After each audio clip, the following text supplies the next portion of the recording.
সকল কিছু রেডি থাকা সত্ত্বেও তারা মালয়েশিয়ায় যেতে পারে নাই।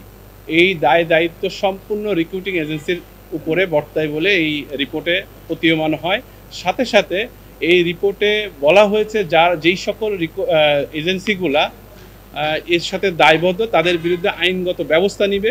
২০,০০০ কোটি টাকা লোপাট হয় এই শিরোনামে কয়েকটি পত্রিকায় রিপোর্ট হয়। তখন দেখা যায় যে মালয়েশিয়া যেতে পারছে না, এইরকম মানে যারা যাওয়ার কথা অলরেডি, যাদের কাছে ভিসা আছে, যাদের কাছে সব কিছু আছে, তারা বিমানবন্দরে গিয়ে ওয়েট করছে, কিন্তু তারা যেতে পারছে না। এরকম সংখ্যা ছিল অনেক। তো এগুলো পত্রপত্রিকায় দেখার পরে আমি এবং আমার লার্নেড ফ্রেন্ড দুইজন মিলে জনস্বার্থে একটি মামলা ফাইল করি। সেই মামলাতে কোর্ট সন্তুষ্ট হয়ে একটি রুল ইস্যু করেন এবং এই যাবতীয় ঘটনার উপরে একটি তদন্ত করতে বলে এবং তদন্ত রিপোর্ট প্রদান করতে বলেন প্রতি ৬ মাস পর পর। যেই রিপোর্টটি আজকে মহামান্য কোর্টে পেশ করা হয়েছে এবং সেটার উপর শুনানি হয়েছে। সেই রিপোর্টে দেখা যায় যে ৫ লক্ষের অধিক ২২ সালে নেওয়ার কথা ছিল মালয়েশিয়া কর্তৃপক্ষের। সেখানে প্রায় সেই আনুপাতিক ভিত্তিতে সরকার রিক্রুটিং এজেন্সিগুলার যে ধরনের ডকুমেন্ট দেওয়া প্রয়োজন, অর্থাৎ গ্রিন কার্ড দেওয়া প্রয়োজন, সেইগুলা সরকার দেয়। সরকার দেওয়ার পরে প্রায় ৪ লক্ষ উপরে মানুষ মালয়েশিয়া যেতে পারে। এর মধ্যে থেকে ১৭,৭৭৭ জন, যেটা সরকার আজকে রিপোর্ট দিয়েছে, সেখানে দেখা যায় যে তাদের ওয়ালটন আবারও মিলিয়নিয়ার অফারে ওয়ালটন ফ্রিজ কিনে আপনিও হয়ে যেতে পারেন মিলিয়নিয়ার।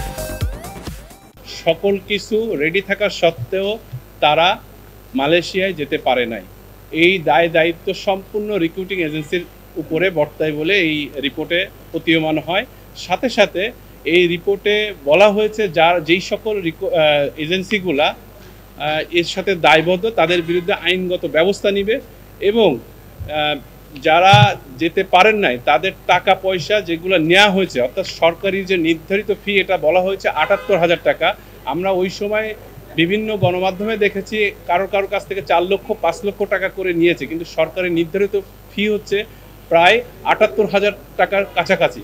তো যেই টাকাগুলো তারা অলরেডি নিয়েছে, তাদের যদি তথ্য প্রমাণ থাকে তাহলে তাদেরকে ফেরত দিতে ওই এজেন্সিগুলো বাধ্য। সাথে সাথে ওই এজেন্সির বিরুদ্ধে কী ধরনের ব্যবস্থা নেওয়া হয়েছে, অর্থাৎ তাদের বিরুদ্ধে আইনগত ব্যবস্থা বলতে তারা যদি ফ্রড করে থাকে ফৌজদারি মামলা হবে, এই ধরনের কোনো কিছু আমাদের এই রিপোর্টে নাই। তো মহামান্য কোর্টকে আজকে আমরা সুনির্দিষ্টভাবে বলেছি যে তারা নেক্সট একটা কমপ্লায়েন্স দিক, যেখানে বলা থাকবে যে তারা বলছে যে এজেন্সিগুলো, রিক্রুটিং এজেন্সিগুলো দায়বদ্ধ, সেই এজেন্সিগুলোর বিরুদ্ধে ব্যবস্থা নেওয়ার জন্য সুপারিশ করা হয়েছে। কি ব্যবস্থা নিয়েছে সেটা আমরা জানার জন্য মহামান্য কোর্ট আগামী আগস্টের ২৭ তারিখে আবার ডেট রেখেছে এবং আগস্টের ২৭ তারিখে ডেট রেখেছে এবং বলা হয়েছে যে যেই সকল বিষয়গুলা নিয়ে যে তাদেরকে পাঠানো, অর্থাৎ সরকার এই রিপোর্টে আরেকটা জিনিস বলছে যে সরকার অলরেডি ইনিশিয়েটিভ নিচ্ছে যে মালয়েশিয়া কিভাবে পাঠানো যায়, অর্থাৎ